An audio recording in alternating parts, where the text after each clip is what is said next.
Howdy folks, Chad here with part 2 of PlayStationer's Gamescom Roundup. We arrived back from Cologne last night after a fun week at Gamescom. We saw a lot of great games, and in this part we'll be talking about games like FIFA 15, Evolve, The Division, Batman Arkham Knight, and a lot more. So let's get into it.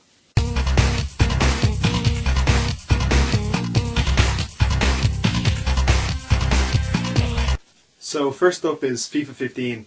I think every year EA managed to get the game that little bit more realistic, and 15 is no exception to that rule. In terms of how drastically different it is between FIFA 14 and FIFA 15, it's not a huge difference, but it's definitely noticeable. It's not as severe as the gap was between, say, FIFA 13 and FIFA 14, or at least the way I found it anyway. The players move a lot more realistically. You can't turn as quickly on the ball. The centre of gravity can definitely be seen in that regard. Stepping around players using the L2 trigger to use skill and stuff seems to be a lot easier, but maybe that was just when us not being used to the game and how we played it. But still, it was a lot of fun. The ball moves a lot more realistically across the grass as well. It tends to slow down, and the pace isn't quite there.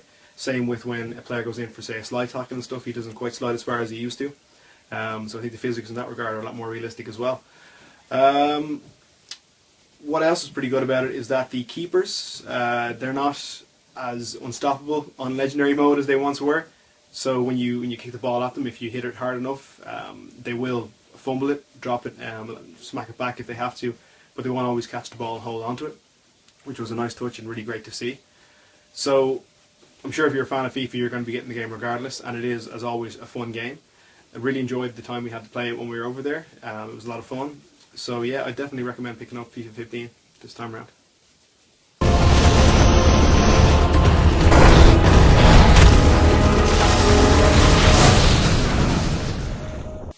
So co-op seems to be a big theme for this generation of consoles, which is something that I'm really happy to see. And one of the games that we got our hands on over there was Evolve from Turtle Rock Studios.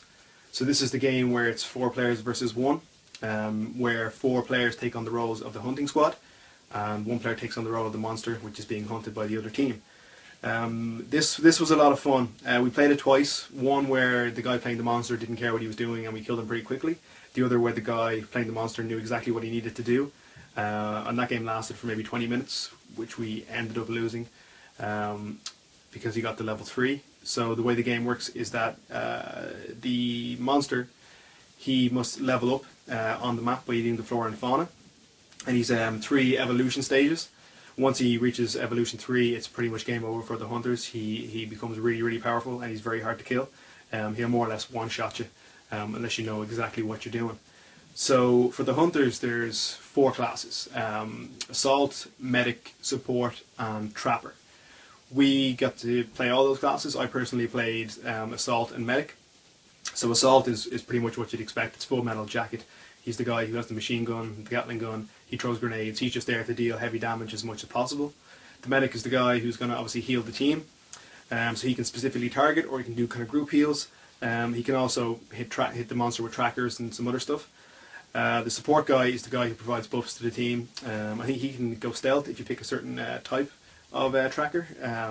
He can also put shields around the team, that sort of stuff. So support's kind of a cool looking class. And Tracker or Trapper, the other class, he's the guy who harpoons the monster, tries to slow him down. He can set up a barrier around a certain area of the map to stop the monster from getting away, to help you kill it as quickly as possible. So I think the best part of this game was the fact that it was, when you have your headsets on, you're working with your team, you're trying to coordinate attack against another player. It makes for some fun gameplay.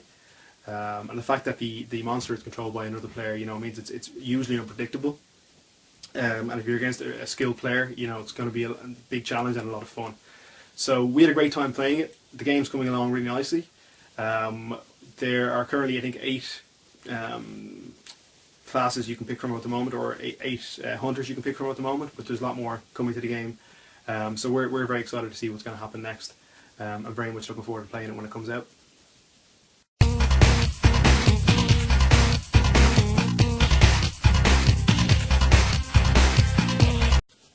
One of the games that I was most looking forward to was Clancys Division. We were lucky enough to get a private gameplay showing with Ubisoft, where we saw 2 people playing on a console, one playing on an iPad. And what we saw was just incredibly impressive. So the game's coming on in leaps and bounds, even though it's been pushed back till next year, and it's looking pretty polished so far. So what struck me instantly was how well the companion app actually worked with the game. It wasn't one of those kind of gimmicky companion apps that you're seeing a lot of games bringing out now just for the sake of bringing one out. It seemed to provide a lot of functionality. So what it does is it shows you an over-the-top view of what's going on in the game for your friends, and you can see their players moving around, and you can provide support during skirmishes and that sort of stuff with them. So the synchronization between the two seemed more or less seamless. Now we were over a local area, so that might have helped, but I'm hoping it'll be the same come release of the game when you're doing it over Wi-Fi. But in terms of usability, it looked extremely useful, and I'm sure it'll be one of those companion apps that's actually going to be worth downloading for you to help out your friends with in-game. The other thing that they showed us, so the entire gameplay footage itself, if you've seen any of the other gameplay footage videos, this one was based in the same area of through a subway, reach the top, few enemy around, and there's a post office to the right hand side. If you haven't seen the video where they capture the post office, I'll have it playing right here so you know what I'm talking about. So they showed us that area at night time, a little earlier on in the story, just to kind of show how different the areas can be. So one of the things they pointed out was that in each area you have three kind of key factors. You've got a contagion level, a security level, and a morale level. And as you clear out zones and you restore order to those areas, those stats either increase or decrease depending on which is more beneficial. So I guess as you clear out kind of militant groups and thugs and stuff, the security level will increase as the division restores order to society in that particular area of New York. The contagion level dictates kind of where you can go in the city. You need to upgrade your gear and get better gas masks and that sort of stuff to progress in the single campaign and visit areas of increased contagion level. And again, once you begin to restore order to certain areas, the morale increases of the survivors who are living there. It looks pretty cool. It flowed all very well. So one of the things that I really liked, and I'm sure you might have seen it in some other gameplay footages, is that how interactive the entire environment is. If you shoot like a car, you can see bullet holes appearing straight away. If you pop a tire, it'll burst and the car will kind of move to one side. And one of the things that really caught me was when one of the players was throwing a grenade from behind cover, and when he leaned over to do so, he put his hand through a bunch of 2x4s leaning against the wall, and he knocked all the 2x4s over. And it was just kind of good to see that they weren't just static elements; they were actually dynamic, and they could be moved and that sort of stuff. It's the little things like that, the little polish to a game like that really makes the difference. So it's great to see the amount of detail that's going into it. Another key point of the game, what they tried to demonstrate, was that there's no kind of class level or no class system to the RPG style of it. In that they don't want to have the typical warrior, healer, and those sort of classes. They're trying to do it in a different spin where you can play your own kind of gameplay or your own style of gameplay. A lot of games are trying to do that, but from what I've seen, it seems like they're doing a pretty good job of achieving what they want. The cool thing was, you could upgrade your weapons and have different abilities. So I think one of the ones with the grenade in particular, there was one, when you have it, it's a sonic grenade, so you roll it out and it emits a sound and the enemies get confused by it. You can spend skill points to change that to be a flashbang or something similar to that. And the flashbang grenade, you can switch the abilities in and out. So it's not a case of you have your grenade, you move up the tree and you pick a flashbang and you're stuck to that path. You can cycle along. It's a circular kind of skill point tree. So it's good to see that you can swap in and out abilities depending on kind of the fight that you need to get into. And that was a really nice touch. Just in terms of overall look, it looked really good. And it was all very smooth. So I can only see it getting better and better from here. So the Division, Tom Clancy's Division, definitely one to look out for.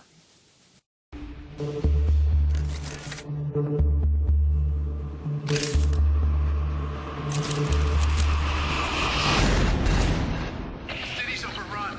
We don't stand a chance.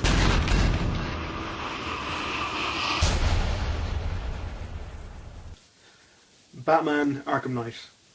I'm a huge Batman fanboy, so I think I will always speak well of this game until I play it, and if it turns out crap, then I'll be absolutely heartbroken. But I have faith in Rocksteady. So they pushed it back until next year, as we all know, which is a real shame. but they did the same with Arkham Asylum, and you know, look how good that turned out. So I have complete faith in the guys and in what they're doing. What I've seen so far, we watched about 15 minutes of gameplay, which I assume was the opening mission, where Scarecrow and the Arkham Knight are attacking the Ace Chemical Factory, and it's looking great. So what's kind of interesting about it is we see a lot more of the Arkham Knight in this gameplay trailer, and he seems to know an awful lot about Batman and how he kind of plans out and how he acts. One of the things that struck me was that when at one point through the gameplay Batman is trapped in a room, there is a glass in front of him. The Arkham Knight, you know, comes down. He has maybe 6-7 goons with him, guns all trained on Batman. It's looking like a no-win situation, and he points out to the goons not to aim for the symbol on the chest. He points out that that's one of Batman's tricks, and it's mentioned in the comics and stuff before, is that Batman uses the bat symbol as kind of a bullseye for enemies to shoot at, you know, so they don't shoot at his face, as it were, and it's the most reinforced part of his armour, which the Arkham Knight seems to know, and he tells the goons to, you know, aim for the weak parts like the joints and that sort of stuff. So it shows that he understands how Batman works and he knows his thinking. They are bringing out the Red Hood DLC, so I'd be surprised if the Arkham Knight turns out to be the whole Jason Todd storyline, but, you know, from what I've seen so far, that's totally not implausible, which is kind of interesting. How the gameplay played out, everything looks a lot more smooth. I noticed there was a new form of takedown, which was a fear takedown, which was really interesting. So at one point Batman was underneath a couple of grates and there was 3 guys on top, and he had the option of the usual triangle takedown, or he had the option for a fear takedown. And what seemed to happen was when he did the fear takedown, he jumped up, took down the first guy, and the other 2 guys, they seemed to be, I guess, scared, and they started shooting randomly, and it kind of went in slow motion, almost quick time, where he was able to turn the camera towards another enemy, press square for another fear takedown, and he took down all 3 guys swiftly. So that's great to see. I guess in the other games when you were stuck, you know, you were underneath an event like that, and there was, you know, a couple of guys on top, and you either jumped up, took one down, and then had to, you know, alert the other guys to your presence. That doesn't seem to be the case here. It seems like you was able to take them down all in the one go, without any kind of repercussions, true Batman style, I guess. So it's good to see that they're adding stuff like that into the game. Movement seems a lot more smooth as well, or a lot smoother. Still, at one point we see Batman gliding, and he heads towards the vent, and he glides straight into the vent without kind of hitting the ground or sliding beforehand. And he's in and out the other side, so the transition was very smooth.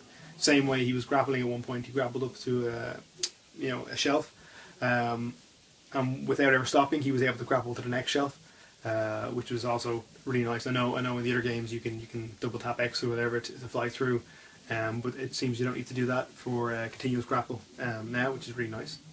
We saw a lot of Batmobile footage as well. So I like the look of the Batmobile. I'm just concerned that it will kind of take over the game too much. I guess in the first part that we saw, there was 2 or 3 points where you were in the Batmobile and you were taking out unmanned enemy tanks, moving from side to side. So the combat seemed very, very the same. And then there was other parts where you had to traverse the map further. In the story, you needed to, you know, move certain stuff so the Batmobile could traverse and get to where it needed to be. Which I don't really like the idea of, but I guess I'll wait to see further gameplay and see how it works out.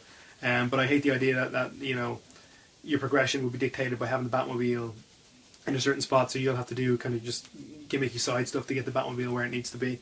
I hope that's not the case, but we'll see how it goes. Other than that, I have absolutely no complaints. It was looking great. Kevin Conroy's back as Batman as well, which I'm really happy to see. So I guess we'll wait till next year when the release date comes, but as far as I'm concerned, Batman is definitely on the hit list.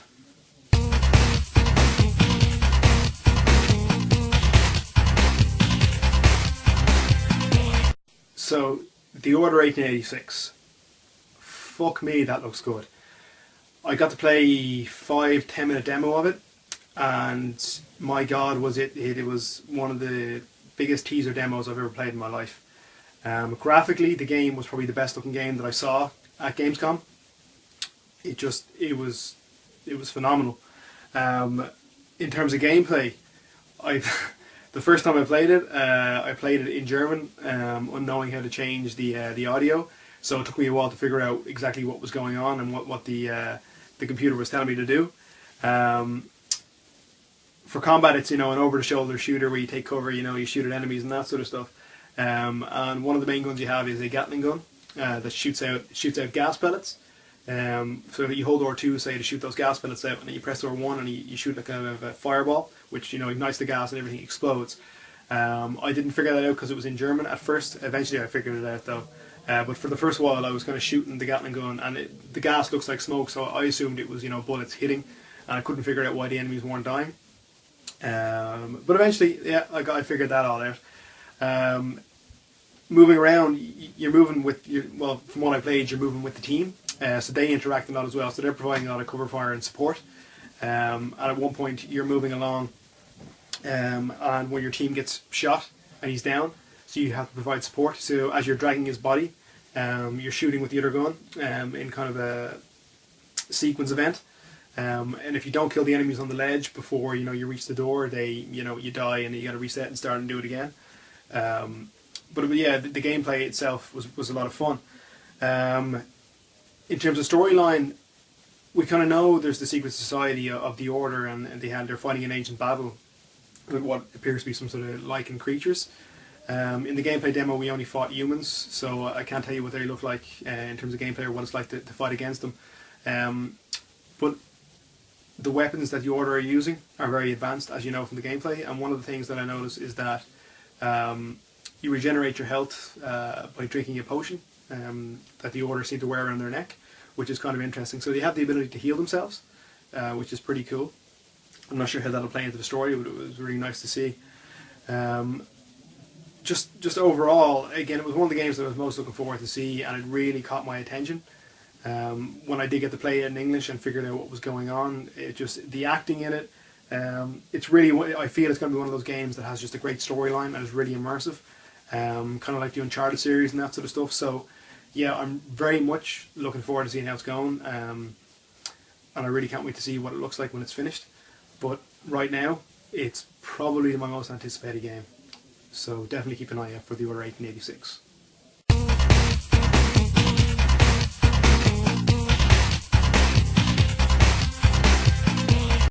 Sony had a surprise unveiling at this year's Gamescom, and they teased about it with a teaser trailer beforehand, and they unveiled Until Dawn at the Sony press event.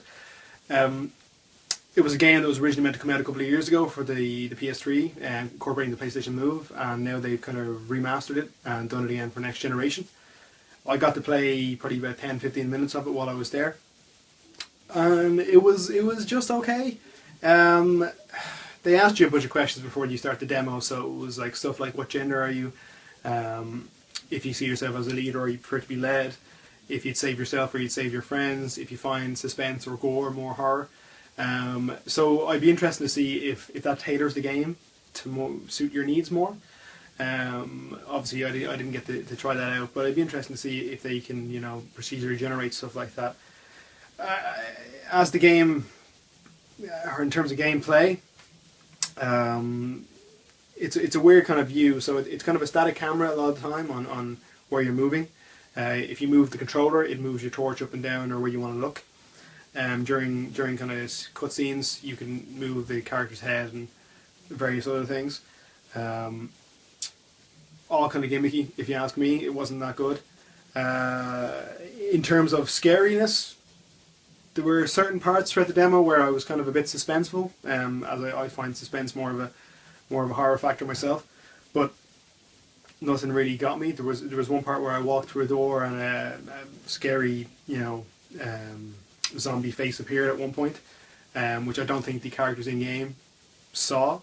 So I think it was just a cheap scare tactic to scare the player, which is frankly I hate that shit.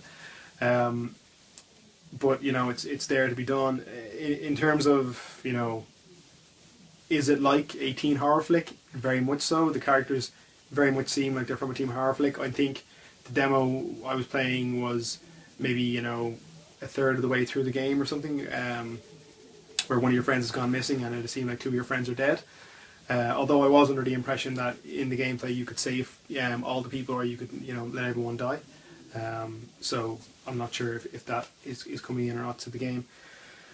Yeah, other than that, graphically it looked nice enough, and played okay, but nothing that really caught my attention. So it's not a game I'm particularly excited to see come out for next gen. Maybe they'll improve it a lot more. Maybe something will happen now, or I'll see something in the gameplay in the future that will entice my interest more. But I guess it was one of the few games that I saw at Gamescom this year that didn't really impress me all that much. So yeah, Until Dawn. Keep an eye on it. We'll see how it goes. But for now, I'm not too impressed.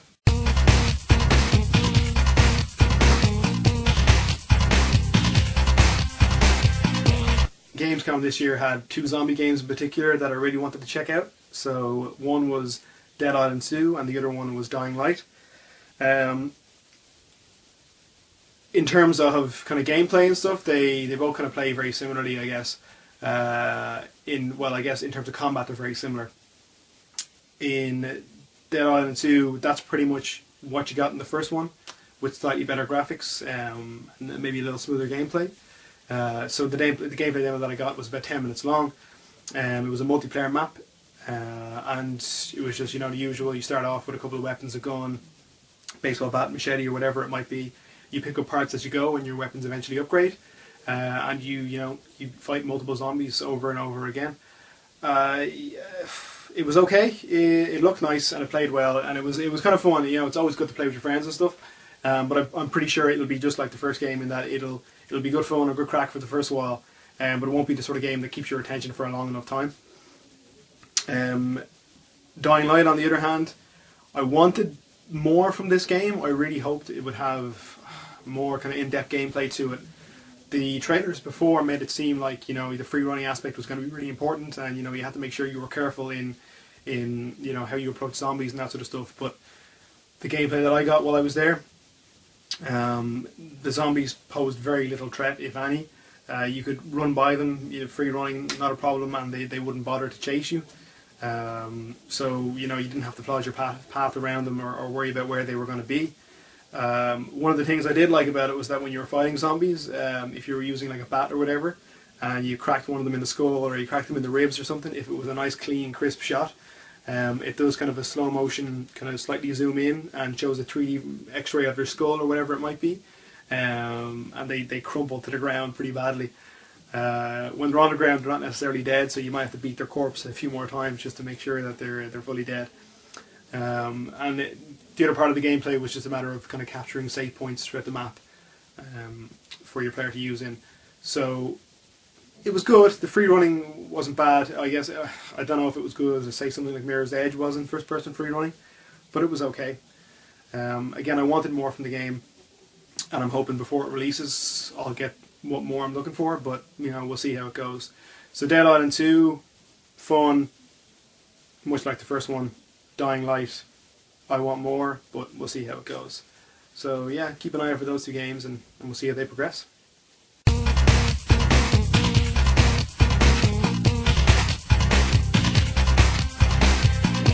I think the one game that we can't finish this roundup without giving an honourable mention to is definitely Metal Gear Solid 5.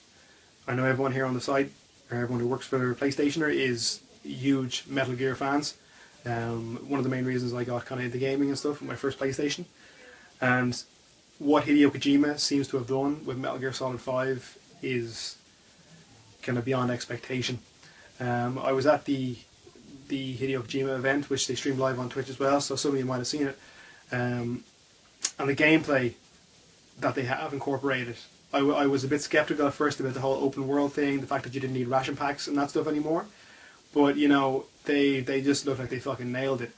The new box mechanics, they look like a lot of fun. Jumping out of the box if you get spotted and that sort of stuff. I mean, it's something that we've been wanting for a long time, and it's great to see it's finally in. Tying the enemies and sending them back to Mother Base, it's really funny. And I guess for a game that is predominantly very serious and has a great storyline to it, it's good to see that they can make fun with things like that as well, and have a joke every now and then. The last bit of the gameplay trailer where it was nighttime and the helicopter was sitting over the Jeep, and the fact that you could attach a C4 to that send it up to Mother Base, and then ignite the C4 and explode the helicopter. It was great to see that, you know, you can do quirky things like that in the game that are kind of pretty clever. Everything else, the quick time, the CQC, and the stealth and stuff and all, the fact that the soldiers learn your style of gameplay, so that, you know, if you keep doing Trank M9 headshots or whatever it might be, they'll start wearing helmets and stuff to prevent you from playing the game the same way over and over. That looks like it's going to add a lot of fun to the game as well, the fact that you have to learn new techniques and stuff. I don't think it's going to be a bad game. From playing Ground Zeroes as the first kind of taster of it, like, the gameplay there was absolutely brilliant, and I've replayed it several times since then. Even, you know, the fact that we don't have David Hayter anymore, Kiefer Sutherland, I think, actually does a pretty good job of Snake, and it's, you know, it's not as bad a change as I expected it to be. So yeah, I don't think it's going to be a bad game. I don't think they can make it a bad game. I pretty much feel it's going to be like playing a movie, which, you know, I'm all about, and I'm happy enough for that to be the case. So Metal Gear Solid 5, if you haven't seen it, go out and check the Twitch recording of that live gameplay, and just, you know, see how good it is for yourself. Definitely my most anticipated game, or, you know, second most. I'm not sure if I want that or the Order 1886 more, but, you know, either way, can't wait for it.